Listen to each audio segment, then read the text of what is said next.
সৰকাৰৰ আইন বিভাগৰ মন্ত্ৰী মহোদয়, Honorable Mr. Justice Michael Juthankhoma, Judge in Charge Administrative Department, Guwahati High Court, Honorable Mr. Justice Kalyan Rai Surana, Judge, Guwahati High Court, Portfolio Judge, District Judiciary, Kamrup, Sri Gautam Borua, District and Session Judge, Kamrup, Sri Khalilur Rahman, President, Bar Association, Kamrup, আজিৰ সভাত উপস্থিত গুৱাহাটী উচ্চ ন্যায়ালয়ৰ সন্মানীয় ন্যায়াধীশসকল, আজিৰ সভাত উপস্থিত ন্যায়িক বিষয়াসকল, সন্মানীয় অধিবক্তাসকল আৰু উপস্থিত সুধীবৃন্দ, কামৰূপ জিলাৰ ন্যায়িক ক্ষেত্ৰখনৰ বাবে আজি এক গুৰুত্বপূৰ্ণ দিন।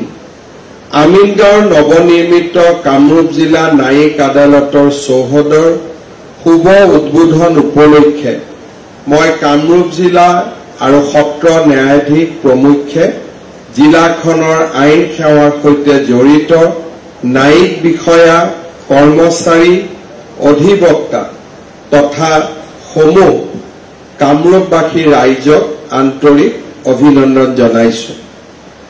The Chief Justice of Guwahati High Court, Honorable Justice Sri Ashutosh Kumar, and other honorable judges of the High Court are also present with us today in this distinguished function. I welcome them and also congratulate all of those who are involved with dispensing justice for this new judicial infrastructure. I am sure that under the guidance and the leadership of Honorable Chief Justice Sri Ashutosh Kumar, the justice delivery system in the state will further strengthen and will witness rapid transformation. ভাৰতীয় গণতান্ত্ৰিক ব্যৱস্থাত বিধান পালিকাই আইন প্ৰণয়ন কৰে, কাৰ্যপালিকাই আইন প্ৰয়োগ কৰে আৰু ন্যায়পালিকাই আইনৰ ৰক্ষক হিচাপে কাম কৰে। আদালতসমূহ হৈছে ন্যায়ৰ মন্দিৰ, টেম্পল অফ জাষ্টিছ। জনসাধাৰণৰ অভিযোগৰ নিষ্পত্তি বিচাৰি ন্যায়ৰ এই মন্দিৰৰ কাষ চাপে আৰু ন্যায়ৰ মন্দিৰসমূহ সাধাৰণ জনতাৰ বাবে আশাৰ প্ৰদীপৰ দৰে। সেয়েহে ন্যায়ৰ এই মন্দিৰসমূহ যাতে সুচাৰুৰূপে কাৰ্য সম্পাদন হয়, তাৰ বাবে ন্যায়িক আন্তঃগাঁথনিৰ উন্নয়ন সাধন কৰাটো যিকোনো চৰকাৰৰে এক প্ৰাথমিক দায়িত্ব। আজিৰ পৰা এটা দশক পূৰ্বে 2014 চনৰ 19 ফেব্ৰুৱাৰীত কামৰূপ জিলা আদালতৰ শুভাৰম্ভ হৈছিল। এই আদালতে জিলা আৰু সত্ৰ ন্যায়াধীশ, মুখ্য ন্যায়িক দণ্ডাধীশ, দেৱানী আদালত, অতিৰিক্ত জিলা সত্ৰ ন্যায়াধীশ, MSATৰ সদস্য, পস্কোৰ গোচৰৰ বিশেষ আদালত, মহকুমা ন্যায়িক দণ্ডাধীশ আদালতৰ দৰে আন কেতবোৰ আদালতৰ অন্তৰ্ভুক্তিৰে জিলাখনৰ ন্যায়িক পৰিকাঠামোক সবল আৰু সুশৃংখলিত কৰি তুলিছিল। অৱশ্যে সময়ৰ লগে লগে গোচৰৰ সংখ্যা বৃদ্ধি আৰু নতুন আদালতৰ অন্তৰ্ভুক্তি তথা ন্যায়াধীশ, অধিবক্তা, ন্যায়িক বিষয়া, কৰ্মচাৰীৰ লগতে ন্যায়ৰ আশাত অহা লোকৰ বৰ্ধিত সংখ্যাৰ প্ৰতি লক্ষ্য ৰাখি এটা নতুন আদালত ভৱনৰ প্ৰয়োজনীয়তা আমি সকলোৱে দীৰ্ঘদিন ধৰি অনুভৱ কৰি আহিছিলো। এনে প্ৰেক্ষাপটত জিলাখনৰ ন্যায়িক আন্তঃগাঁথনিৰ এনে প্ৰয়োজনীয়তা পূৰণৰ উদ্দেশ্যে নতুন আদালত ভৱন নিৰ্মাণৰ বাবে 10 বিঘা ভূমিৰ আবণ্টন দিয়া হৈছিল। ভাৰত চৰকাৰৰ কেন্দ্ৰীয় পৃষ্ঠপোষকতা আঁচনিৰ অধীনত আগবঢ়োৱা প্ৰায় 46 কোটি টকাৰে প্ৰাৰম্ভণিতে 8খন আদালতৰ ব্যৱস্থা সামৰি এই ভৱনৰ নিৰ্মাণৰ কাম হাতত লোৱা হৈছিল। অৱশ্যে পৰৱৰ্তী সময়ত আহিবলগীয়া 3 দশকৰ প্ৰয়োজনীয়তাৰ প্ৰতি লক্ষ্য ৰাখি আদালতৰ সংখ্যা 15খনলৈ বৃদ্ধি কৰি এই আদালত ভৱন নিৰ্মাণ সম্পূৰ্ণ কৰা হয়। ফলস্বৰূপে এই ভৱনৰ প্ৰকল্প ব্যয় 6.26 কোটি বৃদ্ধি পায় আৰু 52.25 কোটি টকাৰে এই আদালতৰ নিৰ্মাণ সম্পূৰ্ণ কৰা হয়। 2018 চনৰ 28 ছেপ্টেম্বৰ তাৰিখে নিৰ্মাণ কাৰ্য আৰম্ভ হোৱা এই আদালতৰ চৌহদটো 13,303 বৰ্গমিটাৰ এলেকা সামৰি নিৰ্মাণ কৰা হৈছে। ভৱনটোৰ ন্যায়াধীশৰ কাৰ্যালয় আৰু সংলগ্ন ষ্টেনোগ্ৰাফাৰৰ কোঠাসহ 14খন আদালত কক্ষ, পৰ্যাপ্ত সংখ্যক কাৰ্যালয় কক্ষ, জিলা আইন সেৱা প্ৰাধিকৰণৰ কাৰ্যালয়, সভা কক্ষ আৰু ভিডিঅ' কনফাৰেন্স কক্ষৰো ইয়াত ব্যৱস্থা কৰা হৈছে। ইয়াৰ লগতে এটা ডিজিটেল পুথিভঁৰাল, অডিঅ' ভিডিঅ' কক্ষ, লিগেল এইড ডিফেন্স কাউন্সিলৰ কাৰ্যালয়, ই সেৱা কেন্দ্ৰ, সংবেদনশীল সাক্ষীৰ বাবে সাক্ষ্যদান কেন্দ্ৰ, প্ৰচিকিউটিং ইন্সপেক্টৰৰ কাৰ্যালয়, পুৰুষ, মহিলা আৰু তৃতীয় লিংগৰ বাবে পৃথক লকআপ কক্ষৰ ব্যৱস্থাও কৰা হৈছে। ইয়াৰ উপৰিও এটা চাৰ্ভাৰ কক্ষ, ITC কক্ষ, বাৰৰ বাবে সুকীয়া ব্যৱস্থা আৰু কেণ্টিনৰ ব্যৱস্থাও এই আদালত ভৱনত সন্নিৱিষ্ট কৰা হৈছে। আধুনিক সুবিধা আৰু সেৱাৰে সজ্জিত কৰি এই নতুন আদালত চৌহদটো নিৰ্মাণ কৰা হৈছে, যাতে এই আদালতত কৰ্মৰত আৰু ন্যায় বিচাৰি ইয়ালৈ অহা উভয়ে উন্নত সা সুবিধা লাভ কৰিব পাৰে। এটা নতুন আদালত ভৱন এক সহজলভ্য, দক্ষ আৰু আধুনিক ন্যায় ব্যৱস্থা প্ৰদানৰ বাবে আমাৰ চৰকাৰৰ প্ৰতিশ্ৰুতিৰ অন্যতম প্ৰতিফলন। এখন গণতান্ত্ৰিক সমাজত ন্যায়ালয়ে কেৱল ন্যায়েই প্ৰদান নকৰে, ই সংবিধানৰ মূল নীতিসমূহ ৰক্ষা কৰে আৰু প্ৰতিজন ব্যক্তিৰ অধিকাৰ আৰু স্বাধীনতা যাতে সুৰক্ষিত হয় তাক সুনিশ্চিত কৰে। এনে সুকাৰ্যক্ষম আইনী ব্যৱস্থা দেশ এখনৰ স্থিৰতা আৰু বিকাশৰ বাবেও অতিশয় প্ৰয়োজনীয়। ন্যায়িক প্ৰতিষ্ঠানসমূহে তেওঁলোকৰ দায়িত্ব যাতে সুচাৰুৰূপে পালন কৰিব পাৰে তাৰ বাবে শ্ৰেষ্ঠ সম্পদ আৰু পৰিকাঠামোৰে ন্যায়িক ব্যৱস্থাটো গঢ়ি তোলাৰ কোনো বিকল্প নাই। কামৰূপবাসীয়ে দীৰ্ঘদিন ধৰি এক আধুনিক ন্যায়িক প্ৰতিষ্ঠানৰ যি প্ৰয়োজন অনুভৱ কৰি আহিছিল, আজি সেই প্ৰয়োজন পূৰণ হ'ল। আধুনিক সা সুবিধাৰে সজ্জিত এই ভৱনে ন্যায়িক প্ৰক্ৰিয়াত ত্বৰান্বিত কৰি সঠিক সময়ত ন্যায় প্ৰদান নিশ্চিত কৰাত নিশ্চিতভাৱে সহায় কৰিব। শ্ৰদ্ধাৰ সুধীমণ্ডলী, আজিৰ দিনটোত আমি সকলোৱে অনুভৱ কৰোঁ যে ন্যায়িক ভৱন বা ন্যায়িক আদালত এটা আৰম্ভণি আৰু ই নিজেই সম্পূৰ্ণ ন্যায়িক ব্যৱস্থাক নিশ্চিত কৰিব নোৱাৰে।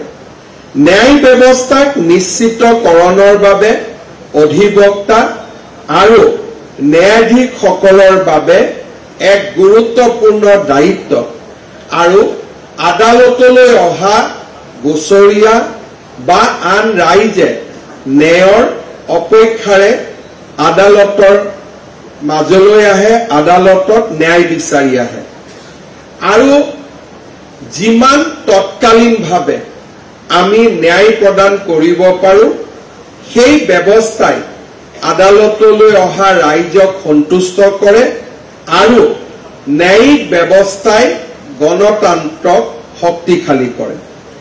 আমি সকলোৱে জানো যে আমাৰ ৰাজ্যখনত দীৰ্ঘদিন ধৰি বহু গোচৰ পঞ্জীভুক্ত হৈ আছিল, বিচাৰাধীন হৈ আছিল। পৰ্যাপ্ত ন্যায়াধীশৰ অভাৱৰ বাবে বা ন্যায়ালয় ভৱন আদিৰ অসুবিধাৰ বাবে আমি এই ক্ষেত্ৰত যিমানখিনি কাম কৰিবলগীয়া আছিলে সিমানখিনি কাম হয়তো আমি কৰিব পৰা নাছিলো। আমাৰ গুৱাহাটী হাইকোৰ্টৰ তৰফৰ পৰা ইতিমধ্যে আপোনালোকক কোৱা হৈছে যে আমাৰ আদালতত 5 লাখ গোচৰ আজি দিনটোত বিবেচনাধীন হৈ আছে। আমাৰ প্ৰচেষ্টা হ'ব লাগে যে আমি কিমান সোনকালে পাৰো এই ন্যায় ব্যৱস্থাক খৰতকীয়াকৈ আমি ন্যায়ালয় অহা ৰাইজক আমি ন্যায় প্ৰদান কৰিব পাৰো।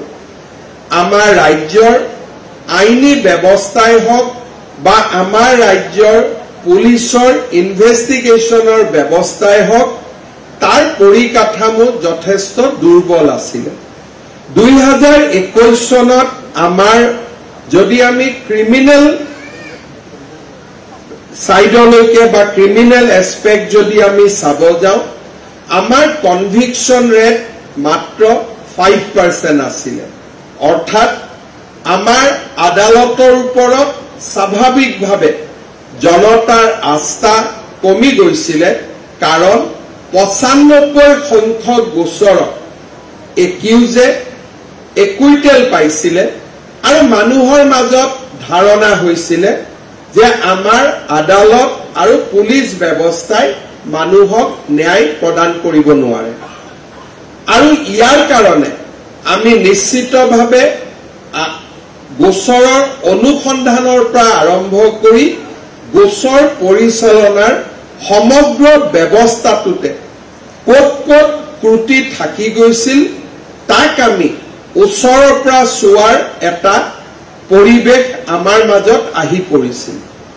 যোৱা 4.5 বছৰত আমাৰ প্ৰসিকিউশন হওক বা ইনভেষ্টিগেশ্যন হওক এই দুইটা ব্যৱস্থালৈ অনা পৰিৱৰ্তনৰ বাবে আজি অসমত কনভিকশন ৰেট 26%লৈকে বৃদ্ধি পাইছে। কিন্তু ইয়াত যেতিয়া আমি ৰাষ্ট্ৰীয় প্ৰেক্ষাপটৰ লগত বিবেচনা কৰো তেতিয়াহলে আমি দেখা পাওঁ যে ৰাষ্ট্ৰীয় প্ৰেক্ষাপটৰ 65% কনভিকশন ৰেটৰ বিপৰীতে আমি এতিয়াও 26% কনভিকশন ৰেটত আমি সীমাবদ্ধ হৈ আছো। যোৱা 4টা বছৰত আমি যদিও উল্লেখনীয় সফলতা লাভ কৰিছো, মই অনুভৱ কৰো যে এই ক্ষেত্ৰত আমাৰ কৰিবলগীয়া কাম আৰু বহুত আছে আৰু সমগ্ৰ ব্যৱস্থাটোত সংস্কাৰৰ প্ৰয়োজনীয়তা আছে। যেতিয়া কোনোবা এটা কেছ বা গোচৰ আমি ফেইল কৰো বা কোনোবা এটা যেতিয়া একিউজসকলে কনভিকশনৰ পৰিৱৰ্তে একুইটেল পায়, ন্যায়াধীশসকলে স্পষ্টভাৱে তাৰ কাৰণসমূহ লিপিবদ্ধ কৰে আৰু সেই কাৰণসমূহ অধ্যয়ন কৰি পৰৱৰ্তী সময়ত পুলিচে অনুসন্ধানৰ মানদণ্ড বৃদ্ধি কৰাৰ প্ৰয়োজনীয়তা আহি পৰে আৰু আমাৰ প্ৰসিকিউশনৰ লগত জড়িত অধিবক্তাসকলেও আমাৰ সমগ্ৰ গোচৰক পৰিচালনা কৰাত ন্যায়াধীশসকলক সহায় কৰাৰ প্ৰয়োজনীয়তা আহি পৰে। পদকীয়াৰ অধিবক্তা মানে এনেকুৱা নুবুজায় যে আমি সমাজখনক অসুৰক্ষিত কৰিব খোজো। পদকীয়াৰ আমি এই কাৰণে অধিবক্তা হওঁ যে আমি ভাবো যে মোৰ ক্লায়েণ্টজন নিৰ্দোষী। এডভোকেট মানে অধিবক্তা মানে ই অকল বৃত্তি নহয়, ই জাষ্টিস ডিসপেন্সিং সিস্টেমৰ এটা ডাঙৰ অংগ। প্ৰতিজন অধিবক্তাই নিজৰ পদকীয়া বা নিজৰ যিজন মক্কেল তেওঁক নিৰ্দোষী বুলি ভাবিয়েই আমি কেছ হাতত লওঁ। আৰু আমি যেতিয়া ভাবো আৰু আমি যেতিয়া এথিকেলি কনভিন্স হওঁ যে মোৰ ক্লায়েণ্টজন ইনোচেণ্ট, তেতিয়াহ'লে সেই ক্লায়েণ্টজনকো আমি ক্ষিপ্ৰতাৰে ন্যায় প্ৰদান কৰাৰ প্ৰচেষ্টা কৰিব লাগে। ইটোৰ পৰা সিটো ডেট লৈ ক্লায়েণ্টজনৰ জীৱনতো অনিশ্চয়তা আনা আৰু নিৰপৰাধী ক্লায়েণ্টজনক বহু দিনলৈ অপৰাধীৰ সমান মৰ্যাদাৰে সমাজত জীয়াই থাকিবলৈ দিয়া, দুইটাই মই ভাবো সামাজিক ন্যায়ৰ পৰিপন্থী। মোৰ যদি ক্লায়েণ্টজন ইনোচেণ্ট, উইদিন দ্য পিৰিয়ড এটা লিমিটেড পিৰিয়ডৰ মাজত আমি তেওঁৰ প্ৰতি থকা মানুহৰ ধাৰণা আমি বদলাব লাগিব কাৰণ মানুহ সমাজত থাকে এজন মানুহৰ যেতিয়ালৈকে নিৰপৰাধী মানুহৰ গোচৰ দিমানে দীঘলীয়াকৈ চলিব আইনৰ চকুত তেওঁ দুখী নহলেও সমাজৰ চকুত তেওঁ দুখী হৈ থাকিব যিদিনাখন আদালতে তেওঁক নিৰ্দোষী বুলি ঘোষণা কৰিব সেই দিনাখন সমাজেও তেওঁক পুনৰ এবাৰ সমাজ জীৱনত আদৰি ল'ব সেইবাবে মই বিশ্বাস কৰোঁ যে ন্যায়াধীশসকলক অধিবক্তাসকলে সহায় কৰা আৰু যিকোনো গোচৰ নিষ্পত্তি নোহোৱাকৈ দীঘলীয়া কৰাৰ পৰিৱৰ্তে অতি সোনকালে নিষ্পত্তি কৰা ন্যায়াধীশসকলক সহায় কৰা আমাৰ দায়িত্ব আৰু আমাৰ কৰ্তব্য মই বিশ্বাস কৰোঁ যে আমাৰ অসমত যোৱা 4টা বছৰত ক্ৰাইম যি ধৰণে কমি আহিছে আমি লক্ষ্য কৰিছো যোৱা 4টা বছৰত registration of crime has come down by 60%.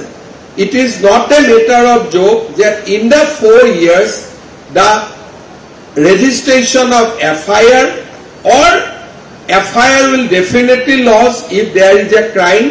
The statistics and the reality of crime is coming down in a drastic manner. Now with the less number of cases, with the less number of new cases, with the less number of new charge sheet, and by taking advantage of 3 new laws, the entire system should work in tandem so that we can dispense criminal justice much faster and we ensure safety and tranquility in our society. আজিৰ এই শুভ দিনটোত মই আকৌ এবাৰ সকলোকে আহ্বান জনাম যে আমি এটা ত্বৰান্বিত ন্যায় প্ৰক্ৰিয়াৰ লগত আমি নিজক জড়িত কৰিব লাগে আৰু বিভিন্ন ধৰণে টেকনলজিৰ প্ৰৱৰ্তনেৰে আৰ্টিফিচিয়েল ইন্টেলিজেন্স হওক আন বিভিন্ন টেকনলজিৰ জৰিয়তে আমি আদালতত গোচৰসমূহ ক্ষিপ্ৰতাৰে নিষ্পত্তি কৰিবৰ বাবে প্ৰচেষ্টা কৰিব লাগে চৰকাৰৰ দিশত অহা এমাহৰ ভিতৰত আমি আমাৰ গোটেই প্ৰসিকিউশ্যন ব্যৱস্থাক আমি পৰিৱৰ্তন কৰিম আইপিসি গোচৰসমূহ আমাৰ পুৰণা পিপি বা পুৰণা ব্যৱস্থাটোৱে পৰিচালনা কৰিব আৰু বিএনএছৰ কাৰণে আমি সমগ্ৰ ব্যৱস্থাটোক পৰিৱৰ্তন কৰি চৰকাৰৰ যি বিষয়া হিচাপে কাম কৰিব পৰা আমি পিপিৰ পৰা এপিপি লৈ আমি নিযুক্তি কৰাৰ বাবে আগবাঢ়িছো ডাইৰেক্টৰ প্ৰসিকিউশ্যন হওক আৰু অহা মাহৰ পিছত আমাৰ যিসকল পিপি এপিপি নিযুক্তি হ'ব দে উইল বি ট্ৰান্সফাৰেবল আজি যদি গুৱাহাটীত আছে অহাকালি তেওঁলোক হাইলাকান্দিত যাব পৰখি যদি বৰপেটাত আছে তেওঁলোক ধুবুৰীলৈ যাব দে উইল বি একাউন্টেবল তেওঁলোকে এনেকুৱা ব্যৱস্থা নহয় যে they will work against a fee for a particular case they will receive salary on the first of every month and they will work along with us to ensure that under new BNS the conviction rate increase up to the national standard moi Guwahati Uchcha Nyayalaya aru amar national judicial amar institute ko moi anurodh korim je amar new sets of PP APP jikhokol ahibo teulukok jate ami uchcha mandondor training korabo paru jate ami bhal dhorone আদালতত আমি কেছসমূহ পৰিচালনা কৰিব পাৰো for all কেसेस IPC তাৰ বাবে আমি পুৰণা ব্যৱস্থাটোক আমি ধৰি ৰাখিম আৰু পুৰণা ব্যৱস্থাটোৱে আমাৰ কেছসমূহৰ কন্টিনিউটি এনশ্যোৰ কৰিব so we are going to have a hybrid system of prosecution from the next month আৰু মই ভাবো যে this is our commitment Assam চৰকাৰৰ commitment that in the next 5 years we want to raise the conviction rate up to 65%, up to 70%, And for that, we want lot of cooperation from the advocates community, and also obviously we will also look at the quality judgment delivered by honorable judges, so that we can rectify our mistake and we can build on the good thing or the bad thing, whatever is written in the judgment. Moi punor ebar Guwahati Uccho Nyayalয় আজি Manoniya Mukhya Nyayadhish Chief Justice Honorable Chief Justice has joined only few days back. This is his probably the first interaction he has after he taken over. There are a lot of exciting time ahead. We are going to start new High Court building in this calendar year itself, which will be a complete modern building, state-of-art building. We are going to inaugurate the Guwahati North Guwahati Bridge by January, which will give a easy communication to the new High Court building.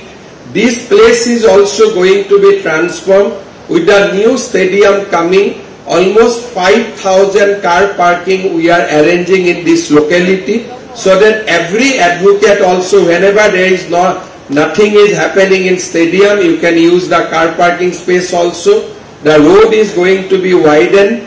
This road is going to connect IIT Guwahati straightway, thereby the new bridges also. So there are a lot of activities going to happen in and around this place, and I am sure that coming months, coming years will be an exciting period for all of us.